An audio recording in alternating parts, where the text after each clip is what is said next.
इस समारोह के हमारे विशेष अतिथि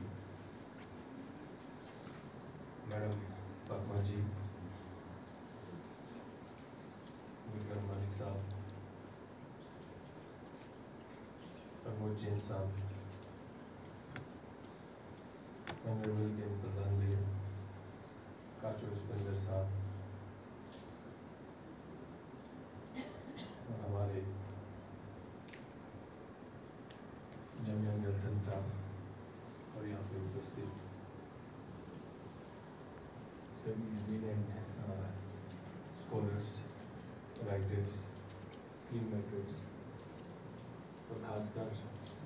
मिजोरम और अरुणाचल से आए हुए स्कॉलर्स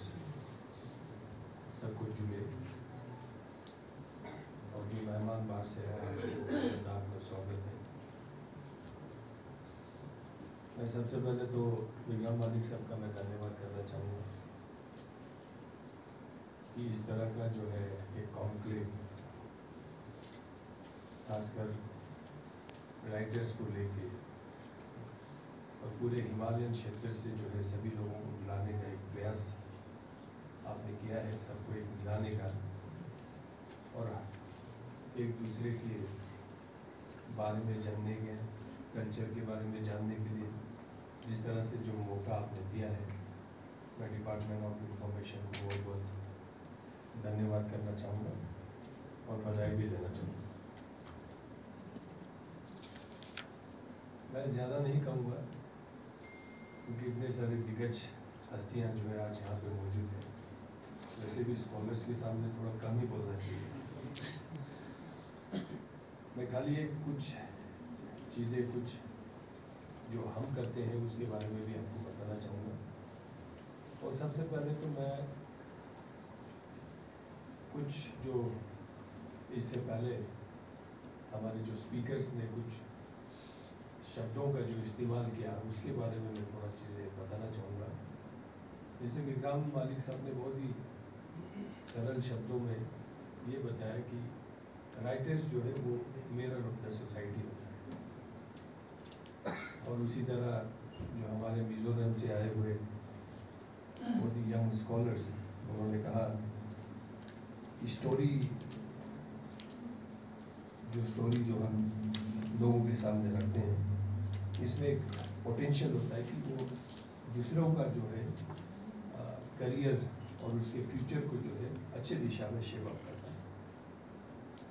तो मैं यही कहना चाहूँगा कि ऐसे उम्मीदें जो है हमेशा से हमें राइटर्स से, स्कॉलर्स से लेते हैं क्योंकि आप जेन्युइनली जो है एक बहुत बड़ा जो सोसाइटी का एक जो रिफ्लेक्शन है वो आप लोगों के द्वारा आती है। जो आप लिखते हैं और जो इन्फॉर्मेशन आपके द्वारा जो दूसरे के पास पहुंचता है तो उसी पे ही सारा बहुत कुछ डिपेंड होता है। जो आप लिख के जो है जो इन्फॉर्मेशन आपके द्वारा जो दूसरा जो इन्फॉर्मेशन रिसीव करते हैं उसी से जो है हमारा सोसाइटी आगे बढ़ता है। और इसलिए मैं भी महसूस करता हूँ कि एक रिस्पॉन्सिबिलिटी बीइंग अ राइटर बहुत बड़ा है और ओवर द पीरियड लद्दाख में भी जो है एक से एक स्कॉलर्स और राइटर्स हमारे पास मौजूद है, एक से एक किताबें जो है लिखा गया है।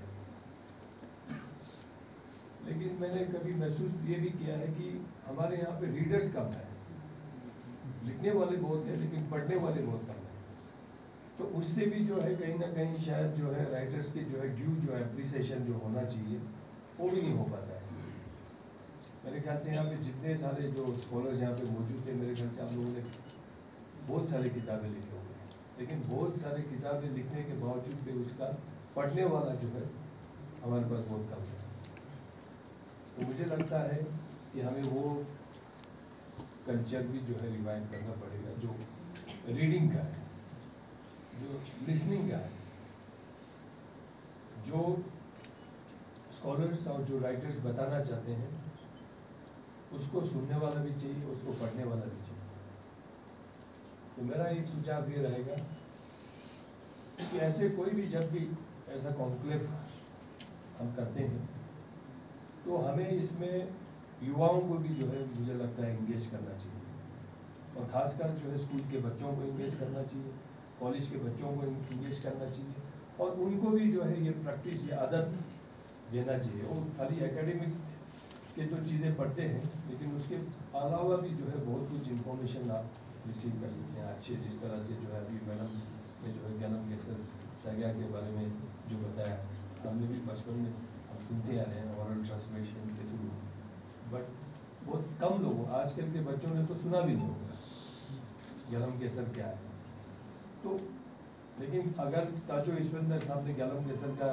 किताब जो है, जो बोटी में पढ़ नहीं सकते हैं, उर्दू में नहीं पढ़ सकते, तो इंग्लिश में ट्रांसलेट करके आज अगर वो किताब मार्केट में अवेलेबल है तो हमारे बच्चों को भी पता होना चाहिए, उनको भी वो पढ़ने का जो है आदत देना चाहिए। लाइब्रेरी का हमारा कल्चर बहुत कम है, लाइब्रेरी में जाता है तो सिर्फ आपके एग्ज़ाम के टाइम पे ही जाता है। यूजुअल टाइम में जो है आप ऐसे ही फॉर फन रीडिंग के लिए जो है